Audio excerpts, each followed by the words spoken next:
قال الله تعالى وقل رب زدني علما وقال تعالى قل هل يستوي الذين يعلمون والذين لا يعلمون وقال إنما يخشى الله من عباده العلماء وقال رسول الله صلى الله عليه وسلم من يرد الله به خيرا يفقهه في الدين وقال لا حسد إلا في اثنتين رجل آتاه الله مالا فصدقه على هلكته فالحق ورجل آتاه الله الحكمة فهو يهزي بها ويعلمها. أيها الحاضرون، العلم واليسر قرينان وأخوان شقيقان، ولك أن تنظر في بحور الشريعة من العلماء الراسخين ما أيسر حياتهم وما أسهل التعامل معهم. إنهم فهموا المقصد ووقعوا على المطلوب وقاسوا في الأعماق بين ما تجد من آثار.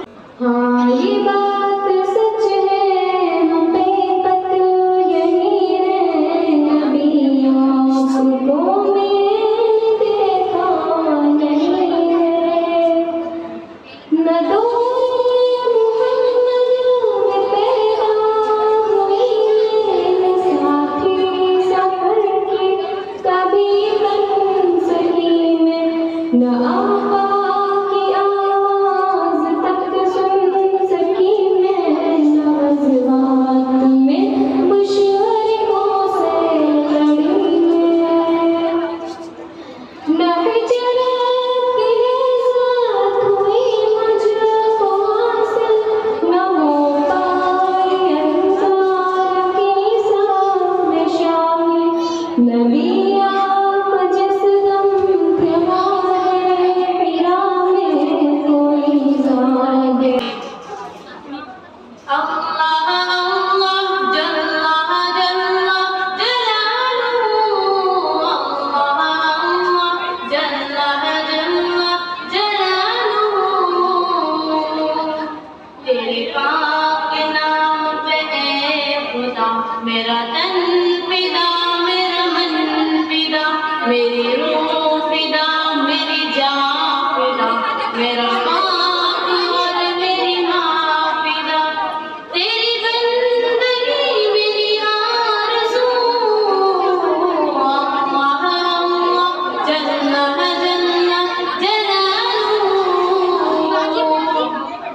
بھی جانتا ہے کہ کیا ہے تو اللہ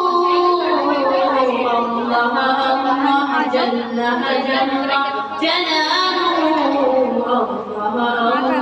جلالہ اللہ جل جلالہ